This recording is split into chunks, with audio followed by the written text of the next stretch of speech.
Haha, yeah, this is going to be a weird one, folks. We are going to be responding to some discourse in this video. Because the Montreal Canadiens are a hockey team on the brink of success. Maybe not the very brink, maybe they're like slowly approaching the entranceway to get to the brink. They're getting there. And they're in this process that's super exciting. A lot of fans want to see what is going to be next with this Montreal Canadiens team in terms of the play on the ice, in terms of the players on the team, and in terms of the players that are not on the team just yet. But when it comes to one of the guys that folks have been talking about as a potential Habs target, my oh my, has he been a Habs target for years.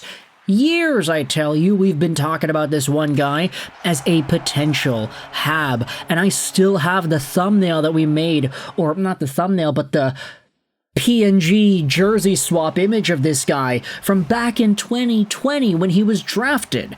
We have the swap of him in a Canadiens uniform. And honestly, it's looking pretty good right there. I might use it again for this video, who knows? This has been a guy that many fans, especially for a good chunk of the early 2020s, absolutely wanted for the Montreal Canadiens, and this was a big deal.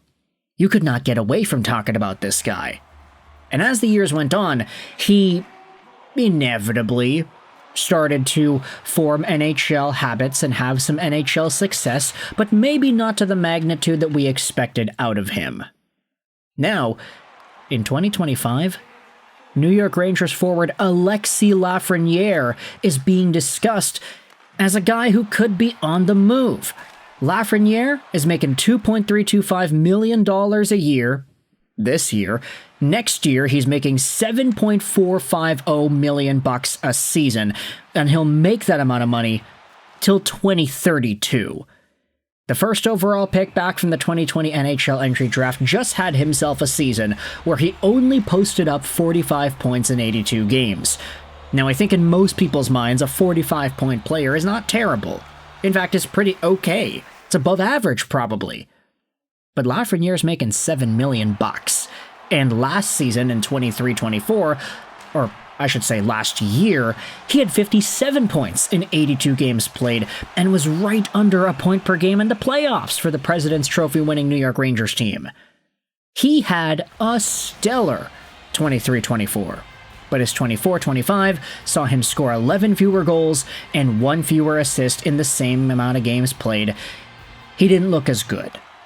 And now, heading into this big, juicy, beefy, and succulent contract extension, everybody's talking about if Lafreniere could get traded. Could he use a change of scenery? Is he really a first-line caliber guy? Who knows?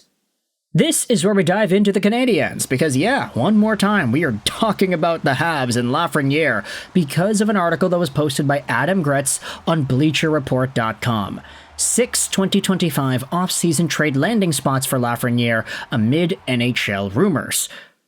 The article talks about the trade speculation that everybody's been tossing out there by talking about Lafreniere and how he was disappointing and how the Rangers could be interested in trading him because he was disappointing. He'll still be just 24 years old when this upcoming season begins, and he has shown enough flashes of being a top-line player that the Rangers should do everything in their power to try and extract that level of play out of him consistently. It also does not make sense to try and move him when his value has taken somewhat of a hit. But as long as the idea has been talked about, let's try and take a look at the handful of teams that could make sense as a potential landing spot if the Rangers were to try and move him. Now, of course, the first team that is listed here is none other than the Montreal Canadiens. There are plenty of reasons why you could draw a line connecting the Habs and Lafreniere. For one, Montreal's current president of hockey ops is Jeff Gorton, who is responsible for taking Lafreniere first overall when he was running the Rangers back in 2020. Secondly, not only did Montreal take a huge step forward this season and get itself back into the playoffs, but it's also going to be in the market for another top 6 winger option that can score. At 24 years old, Lafreniere would absolutely fit into the current core in Montreal and could still become an impact player alongside the likes of Suzuki and Caulfield. The question comes down to what Montreal would realistically offer. Could it be a situation where former first overall picks, Slafkovsky being the player from Montreal, gets swapped? Would that even be worth it for either side? Slav is coming into his own in the Montreal Canadiens core, and even if the Canadiens did have interest in Lafreniere, they would probably like to have both players if they could. Would the Rangers have an interest in some of Montreal's draft pick capital that includes 12 picks in this year's draft class, including 2 picks in each of the first 4 rounds? That might not be intriguing for a Rangers team that is looking to win now. That is not a great matchup in terms of assets, but Lafreniere is the type of player whom the Canadiens should be targeting, and the fact that there is a connection between their front office, Jeff Gorton, and the player would make it an intriguing possibility. Now all this is going out there and just talking about the idea. It's just speculation. It's just folks going out there and saying, yeah, could this happen? I think it's cool.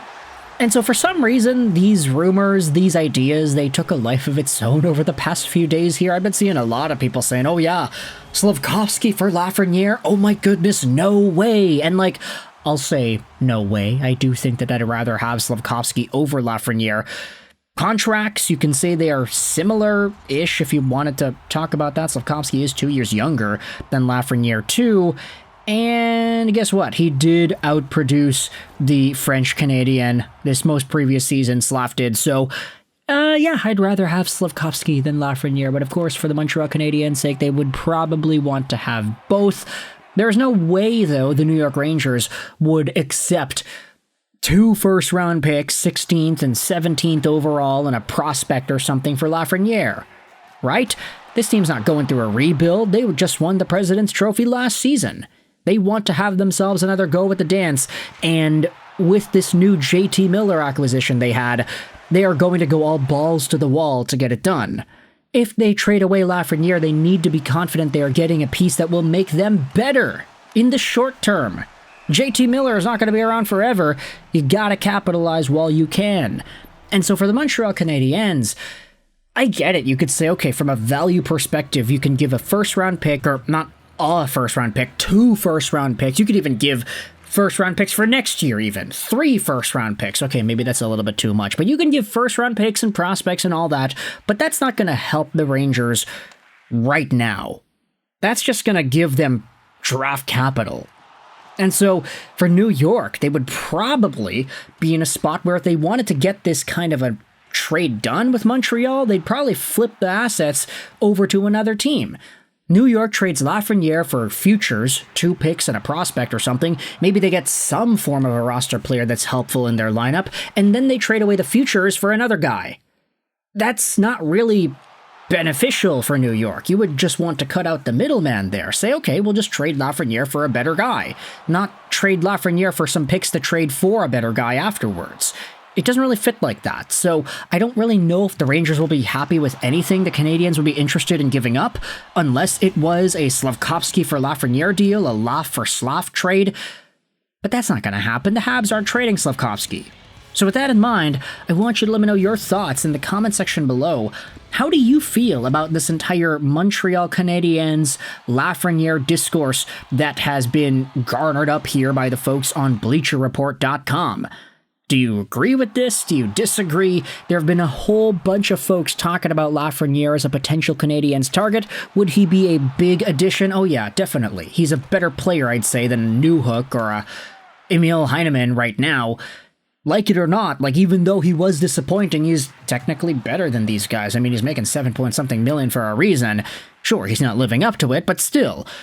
If he develops on the same path as Slafkovsky, then I think we're going to be okay, but he also is older than Slav, so maybe it's not all sunshines and rainbows. But let me know your thoughts in the comment section either way about Lafreniere and the Canadiens. I hope you enjoyed this video. Sign on, and bye.